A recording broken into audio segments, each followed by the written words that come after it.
Oke, selamat pagi Bapak. Selamat pagi. Perkenalkan, saya Dr. Alia yang menjaga poliklinik pada pagi hari ini. Nama Bapak siapa Bapak? Nama saya Agung Bawo. Bapak Agung Bawo. Usianya berapa sekarang Bapak? Nah, sekarang usia saya udah 57 tahun. 57 tahun nih Bapak. Ada keluhan apa Bapak datangnya kemari? Dada saya sakit pada saat saya melatih. Selanjutnya saya akan melakukan pemeriksaan fisik jantung yang bertujuan untuk mengetahui apakah jantung Bapak mengalami kelainan atau tidak. Nah sekarang Bapak silahkan berbaring di bed dan membuka pakaian Bapak. Nah sebelumnya saya akan mencuci tangan terlebih dahulu Bapak. Silahkan Bapak. Ya, makasih. Alat dan bahan yang diperlukan yaitu ensrab, 2 penggaris, dan stetoskop.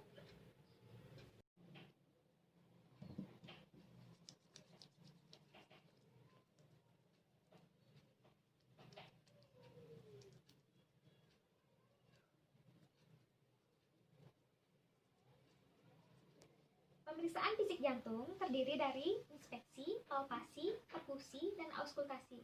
Untuk pemeriksaannya, dokter berada di sebelah kanan pasien.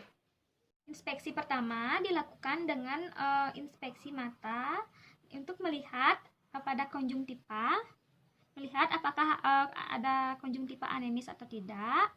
Selanjutnya kita melihat sklera, apakah ada sklera ekterik atau tidak.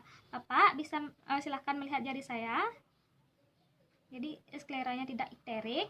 Nah selanjutnya Bapak bisa membuka mulutnya untuk menilai apakah ada sianosis sentral atau tidak.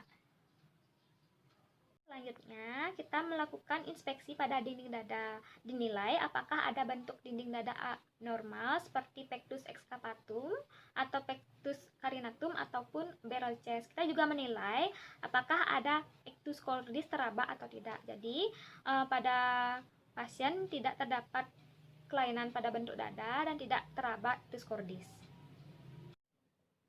Selanjutnya kita menilai inspeksi pada daerah ekstremitas. Kita menilai apakah ada sianosis pada jari-jari dan kuku. Selanjutnya kita menilai apakah ada jari tabuh atau clubbing finger. Normal. Selanjutnya kita mengecek capillary real time.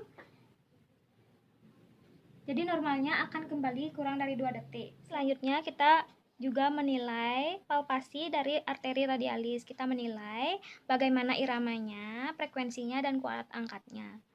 Kita bandingkan antara kanan dan kiri. Selanjutnya pada ekstremitas bawah kita lihat apakah ada pitting edema atau tidak. Selanjutnya saya akan menilai JPP atau jugular vein pressure. Pengukuran JPP dilakukan dengan posisi tempat tidur pasien ditinggikan.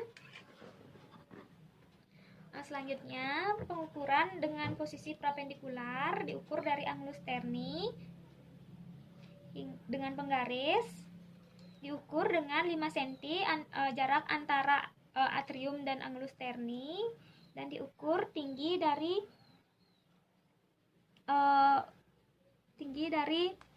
JPP. Jadi normalnya nilainya adalah 5+2 pada pasien normal. Selanjutnya melakukan palpasi. Jadi palpasi dilakukan menggunakan telapak tangan atau jari-jari tangan. Pertama kita melakukan palpasi untuk menilai ictus cordis. Jadi kita menilai pada mid clavicular line ICS 5 sinistra. Jadi kita menilai di sini mid clavicular line. Untuk ICS-nya kita menilai dari angulus Ludovici. Kita nilai ini ICS 2, 3, 4, 5. Jadi kita nilai di sini. Kita menilai ictus cordisnya, bagaimana kuat angkatnya, apakah ada trill atau tidak. Nah selanjutnya jika tidak teridentifikasi, kita bisa menilai dengan posisi lateral decubitus kiri dengan mengangkat tangan kiri. Jadi kita nilai di sini ictus cordis teraba, kuat angkat lemah, dan tidak ada trill. Selanjutnya kita juga akan melakukan palpasi pada katup lainnya. Jadi kita menilai pada katup trikuspid yang kita bisa palpasi pada parasternal line kiri ICS 4. Jadi parasternal line itu merupakan garis dari sternum dan midclavicular line kita ngambil di tengahnya pada ICS 4 kiri. Jadi kita mengukur dari angulus sterni atau angulus Ludovici 1, 2, 3, 4. Kita juga menilai katup pulmonal yang berada pada parasternal line kiri ICS 2.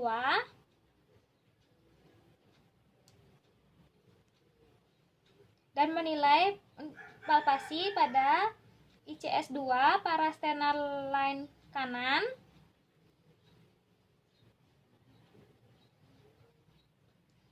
Jadi kita nilai apakah ada trill, hipping, lifting, dan tapping. Jadi pada keempat katup tidak mengalami kelainan. Yang ketiga, kita melakukan perkusi. Perkusi untuk menilai batas-batas jantung. Yang pertama, untuk menilai batas jantung kanan. Kita menilai terlebih dahulu batas antara paru dan hati. Kita menarik garis hayal midclavicular line kanan. Kita melakukan perkusi dari atas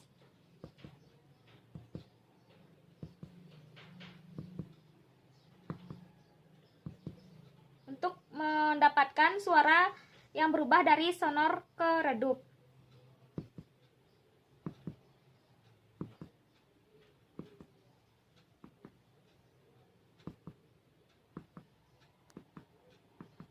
Jadi selanjutnya kita naik 2 jari. Selanjutnya kita melakukan perkusi lagi untuk mendapatkan batas jantung kanan.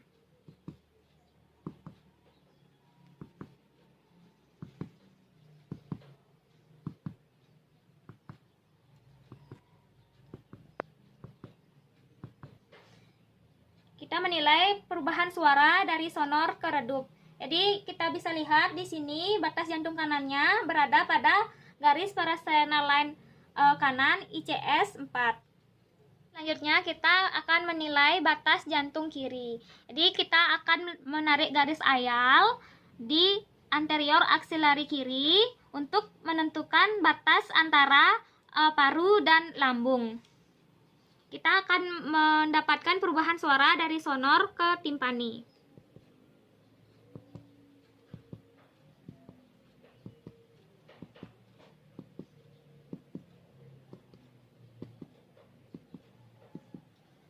Setelah itu kita naik 2 jari. Sekarang kita akan melakukan perkusi untuk menentukan batas jantung kiri.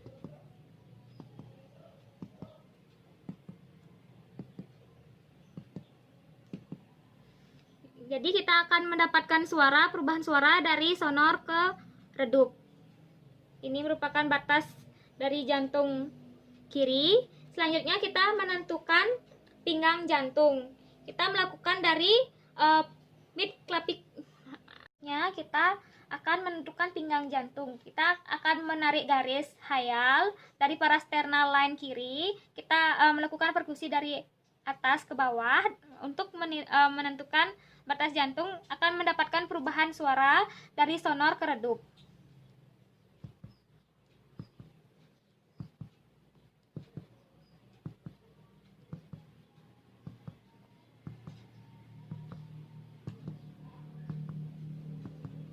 Ini merupakan pinggang jantung. Selanjutnya kita akan melakukan auskultasi. Auskultasi menggunakan stetoskop, yaitu bagian diafragma. Sebelum digunakan, dihangatkan terlebih dahulu.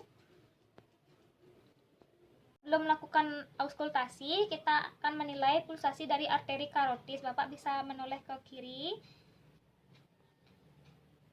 Kita nilai pulsasi dari arteri karotis untuk menilai suara pertama jantung.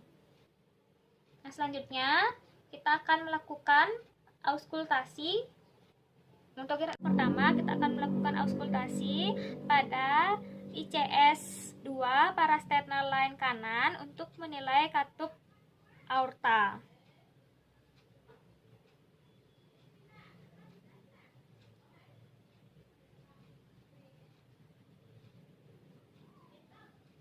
Selanjutnya, kita akan melakukan auskultasi pada ICS 2 parasternal line kiri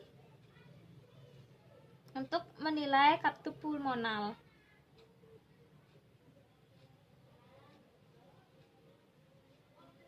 Selanjutnya, kita menilai katup trikuspid pada ICS 4 parasternal line kiri.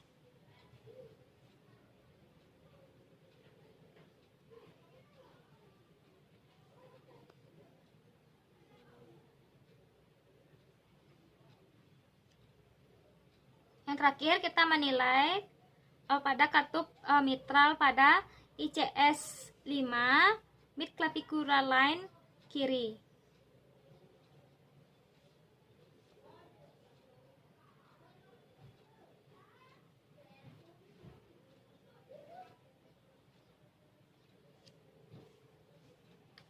Auskultasi yang dinilai yaitu suara jantung 1 dan 2, apakah reguler atau tidak, apakah ada suara murmur atau tidak, ataupun apakah ada suara jantung tambahan atau tidak.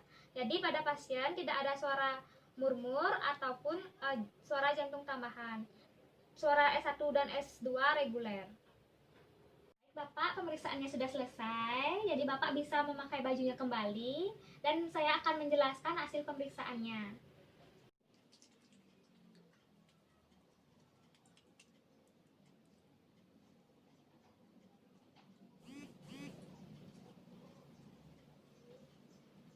Dari hasil pemeriksaan yang sudah dilakukan tadi, jadi jantung Bapak normal. Untuk selanjutnya, saya akan melakukan pemeriksaan yang lebih lanjut untuk mengetahui kelainan yang Bapak alami. Apakah Bapak ada pertanyaan?